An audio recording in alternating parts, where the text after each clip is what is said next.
الحمد للہ رب العالمین والعاقبۃ للمتقین والصلاة والسلام علی سید الانبیاء والمرسلین قال اللہ تعالی وتبارک وتعالی فی القرآن المجید والفرقان الحمید بسم اللہ الرحمن الرحیم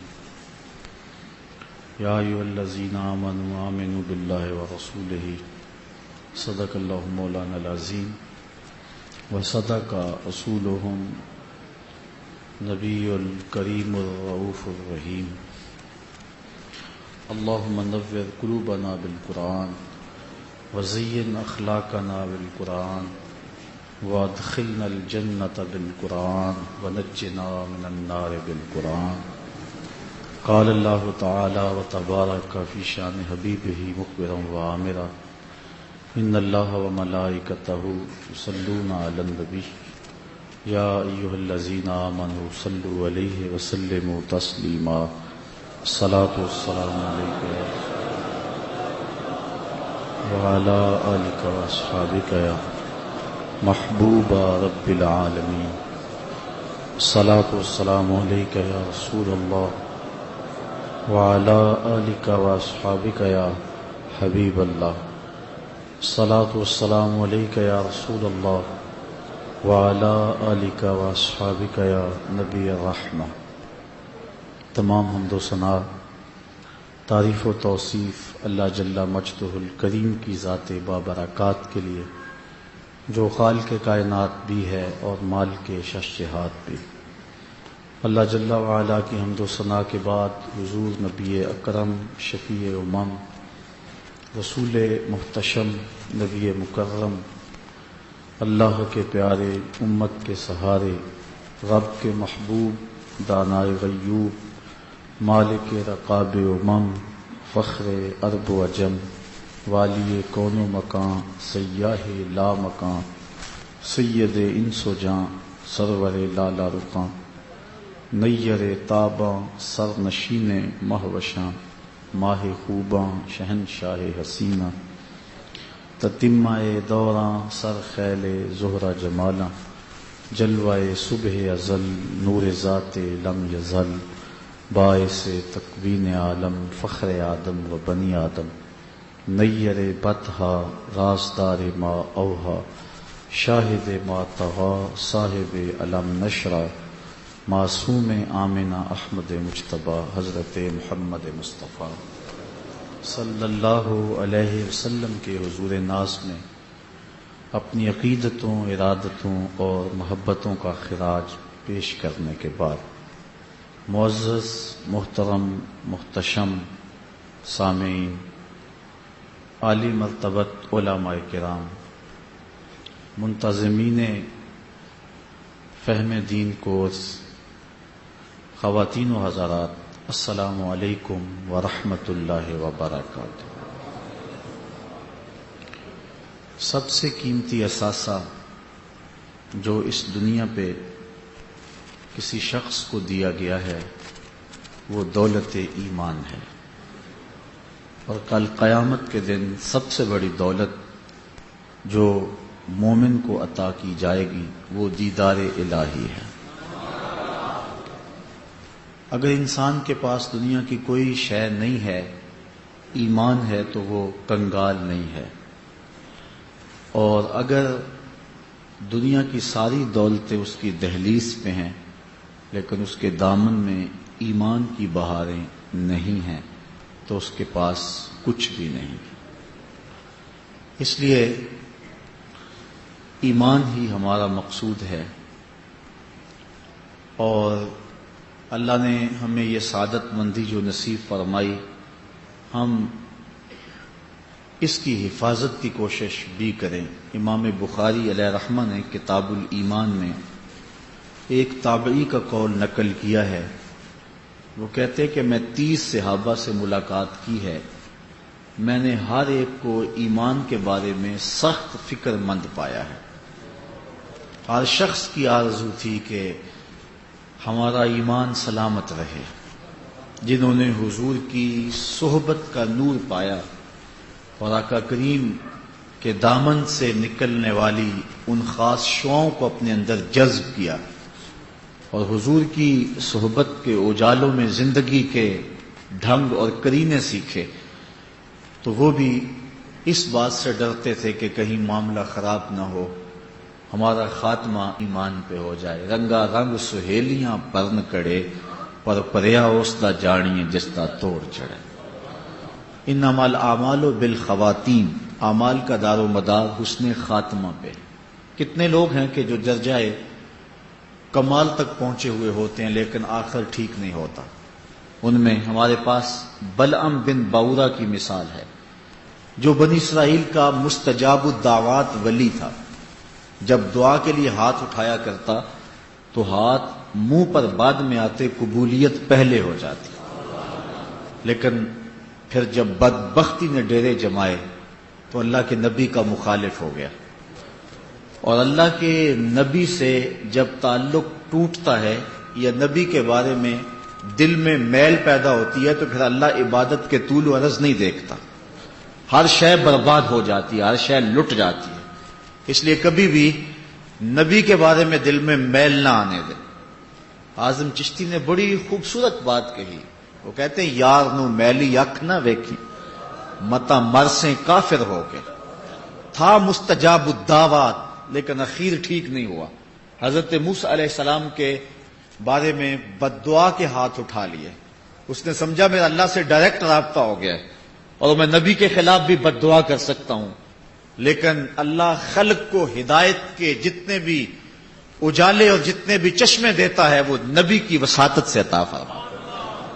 اعلی حضرت نے اس عقیدے کی وضاحت کی، بخدا خدا کا یہی ہے در، بخدا خدا کا یہی ہے در، نہیں اور کوئی مفر مکر، جو وہاں ہو یہی آ کے ہو، جو یہاں نہیں وہ وہاں نہیں۔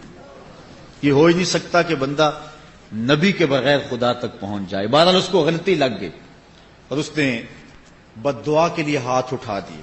قرآن کے دامن میں واقعہ موجود ہے، پھر زبان لٹک گئی اور اسی شخص کے بارے میں میرے رب نے کہا مثلہ کمثل الکلب، اس کی مثال کتے کی مثال ہے۔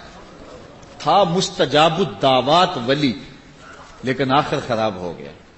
اسی لیے میاں صاحب علیہ رحمہ فرماتے ہیں پڑھنے اتے مان کرینا تے نہ آکھی میں پڑھیا، او جبار کہار صداوے متا روڑ دیوے دودھ کڑیا۔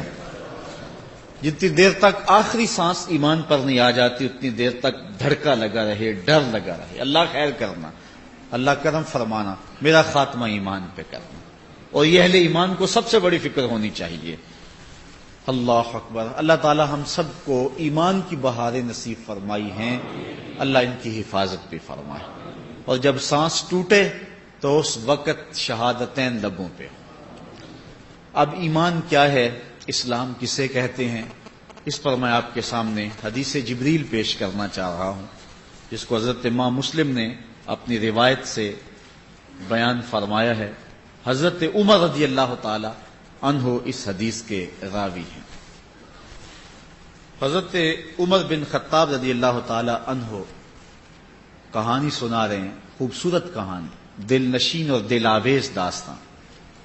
کہتے ہیں کالا بینما نحن عند رسول اللہ صلی اللہ علیہ وسلم ذات یوم، ہم ایک دن حضور علیہ السلام کی خدمت میں بیٹھے ہوئے تھے، حضور کی صحبت کا شرف پا رہے تھے، اجالے بٹ رہے تھے، انوار اتر رہے تھے، کرم کی برکھا نازل ہو رہی تھی، اور ہماری آنکھیں تھی حضور کا حسن تھا، حضور کا جلوہ تھا۔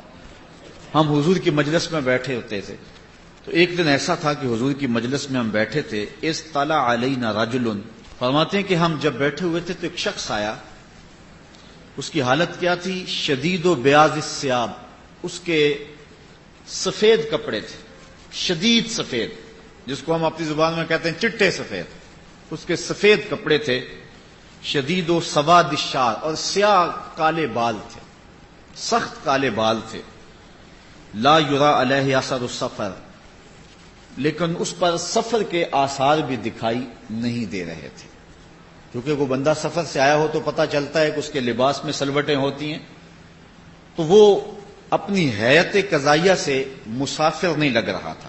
اگر مسافر نہیں تھا تو پھر مدینے کا رہنے والا تھا، مدینے کی آبادی بہت ساری نہیں تھی، سارے لوگ ایک دوسرے کو جانتے تھے.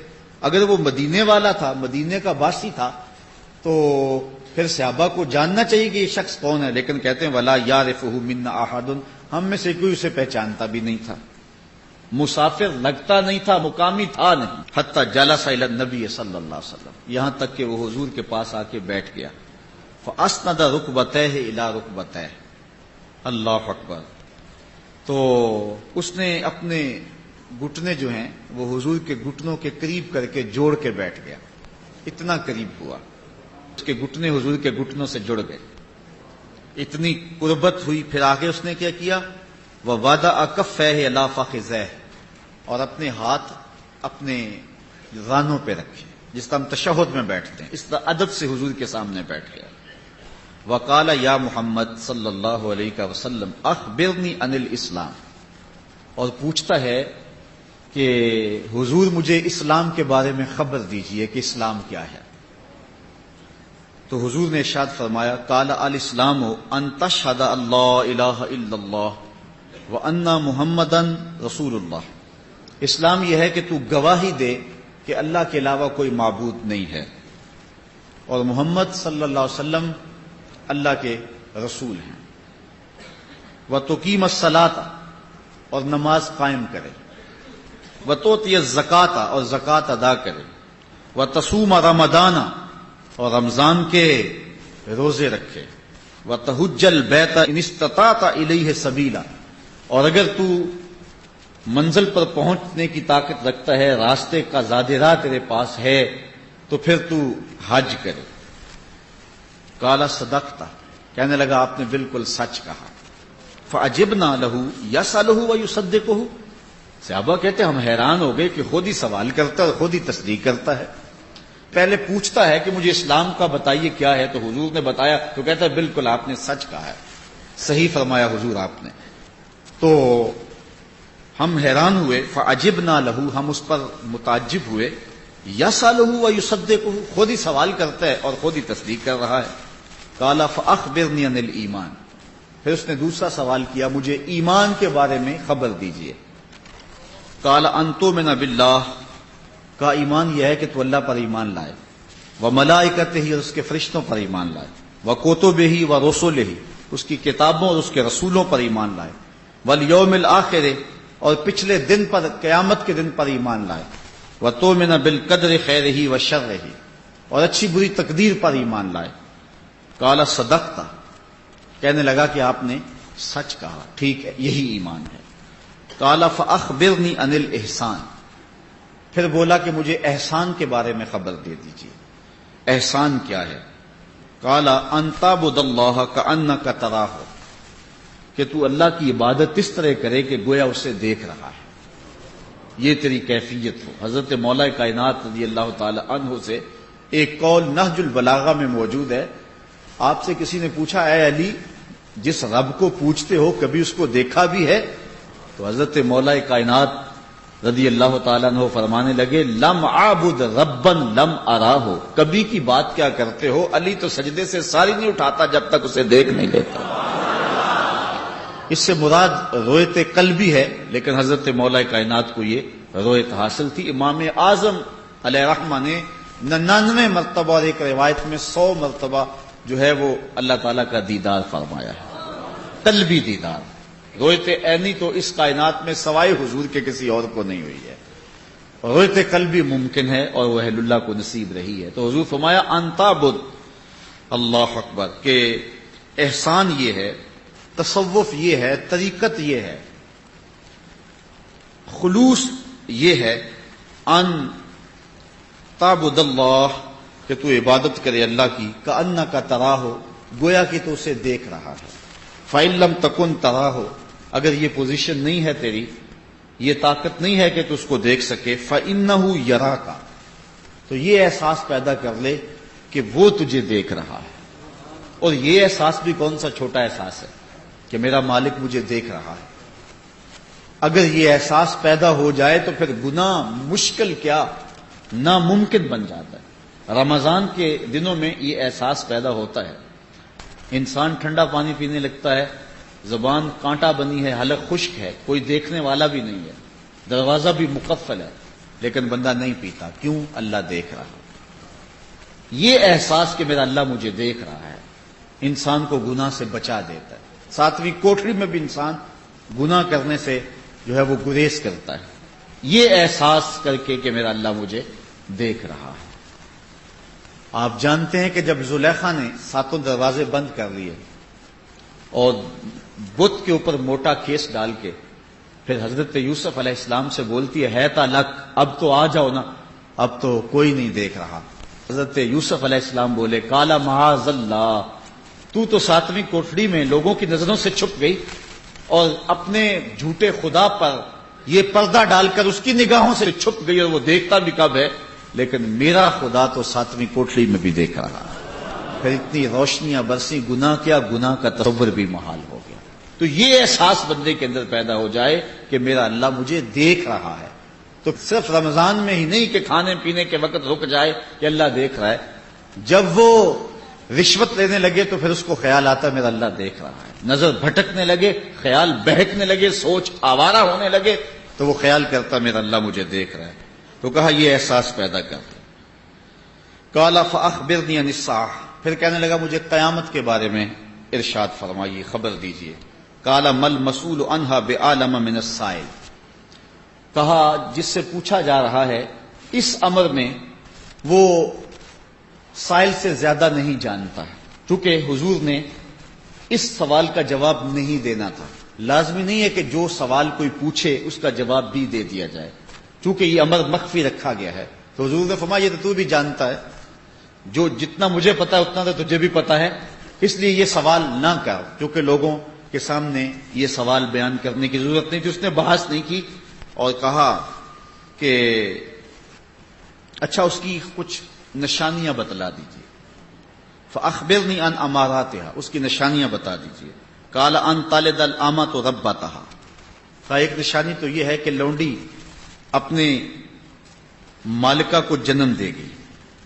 وان ترى الحفاة العراة العالة رعاء الشاة یتطاولون فی البنیان، اور دوسری بات یہ ہے کہ ننگے پاؤں والے، ننگے بدن والے، کنگال اور بکریاں چرانے والے مکان بنانے میں ایک دوسرے سے جو ہیں وہ فخر و مباحات کرتے ہوئے مکان کی بنیادیں ایک دوسرے سے اونچا لے جانے کی کوشش کریں گے. یتطاولون فی البنیان، وہ ایک دوسرے سے اونچے اونچے گھر بنائیں گے. ایک نے بنایا دوسرے نے اس سے اونچا بنایا. یہ قرب قیامت کی نشانی ہے. اللہ قال ثم ان طلق، حضرت عمر کہتے ہیں کہ پھر وہ شخص چلا گیا. فلبثت ملیا، ہم کافی دیر حضور کے پاس بیٹھے رہے، کچھ عرصہ گزرا. قال یا عمر اتدری من السائل، کہا عمر جانتے ہو یہ سوال کرنے والا کون تھا؟ قلت اللہ ورسولہ عالم، عرض کی اللہ اس کا رسول خوب جانتا. صحابہ کو اندازہ ہوتا بھی تو پھر بھی یہی کہتے، بلکہ یقین بھی ہوتا تو پھر بھی یہی کہتے. تو فرمایا عمر جانتے ہو من السائل، سائل کون ہے؟ قلت اللہ ورسولہ عالم، کہتے میں نے کہا اللہ اس کا رسول جانتا ہے. قال فإنہ جبرائیل، کہا یہ جبریل امین تھے. اتاکم یعلمکم دینکم، جو تمہیں تمہارا دین سکھانے کے لیے آئے تھے. اچھا جبریل نے جو دین سکھایا اس میں پہلی بات یہ تھی جب حضور کے سامنے آؤ تو ادب سے 2 زانو ہو کے بیٹھ جاؤ. یہ انہوں نے طریقہ سکھایا، ادب سے حضور کی چوکھٹ پہ آؤ اور سیکھنا چاہتے ہو تو 2 زانو ہو کے بیٹھو حضور کی خدمت میں. تو اب ایمان، اسلام اور احسان کی خبر ہوئی. حضرت ابن عمر رضی اللہ تعالیٰ عنہ سے ایک روایت ہے، اس میں بھی 5 چیزوں کا ذکر کیا گیا ہے. یہ حضرت عمر سے ہے اور یہ ان کے بیٹے حضرت ابن عمر رضی اللہ تعالیٰ عنہ سے. فقیہ صحابی. بنی الاسلام علی 5 شہادت اللہ الہ الا اللہ وان محمدا عبدہ ورسولہ واقام الصلاۃ وایتاء الزکوٰۃ والحج وصوم رمضان. اسلام کی بنیاد 5 چیزوں پہ ہے.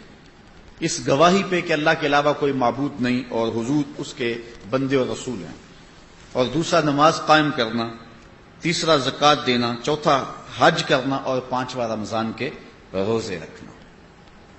انسان جب اسلام کے دامن میں آ جاتا ہے تو پھر احکام اسلام کے جو اس کے اوپر لازم ہو جاتے ہیں، لیکن پچھلے کفر کے سارے جتنے گناہ ہیں وہ اسلام سے دھل جاتے ہیں، پاک ہو جاتے ہیں. ما قبل کے گناہوں کا کفارہ اسلام. اس پر ایک روایت دیکھیے جس کو امام مسلم نے اپنی سند کے ساتھ روایت کیا ہے یہ حضرت عمر بن عاص رضی اللہ تعالی عنہ سے ہے۔ اللہ نے جب ان کے سینے میں اسلام کی چمک و روشنی پیدا کی اور اسلام کی حقانیت کو ان کے دل نے قبول کرنا چاہا تو پھر وہ حضور کی خدمت میں آ گئے۔ کتنے خوش نصیب لوگ تھے کہ جب ان کا جی چاہتا تو حضور کی خدمت میں حاضر ہو جایا کرتے تھے۔ تو کہتے ہیں میں حضور کی خدمت میں حاضر ہوا، اتیت النبی صلی اللہ علیہ وسلم، میں حضور کی خدمت میں حاضر ہوا، فقلت ابسط یمینک فلابایعک، عرض کی حضور ذرا اپنا دایاں ہاتھ بڑھائیں نا، میں آپ کے ہاتھ پہ بیعت کرنا چاہتا ہوں، میں اسلام کی بیعت آپ کے ہاتھ پہ کرنا چاہتا ہوں۔ فبسط یمینہ، تو حضور نے اپنا دست راست، اپنا دایاں ہاتھ آگے فرمایا۔ جب آگے کیا تو حضرت عمر بن عاص رضی اللہ تعالیٰ عنہ فرماتے ہیں فقبضت یدی، میں نے اپنا ہاتھ پیچھے کھینچ لیا، میں نے اپنا ہاتھ جو ہے وہ پیچھے کھینچ لیا۔ کالا مالا کا یا عمر، عمر کیا ہوا تمہیں؟ مجھے تم نے کہا کہ ہاتھ بڑھاؤ، میں بیعت کرنا چاہتا ہوں، میں نے ہاتھ بڑھایا تو تم نے اپنا ہاتھ پیچھے کھینچ لیا، کیا ہوا تمہیں؟ مالا کا کیا ہوا؟ قل، تو میں نے کہا اردت ان اشترط، میں چاہتا ہوں کہ میں کچھ شرط لگا لوں۔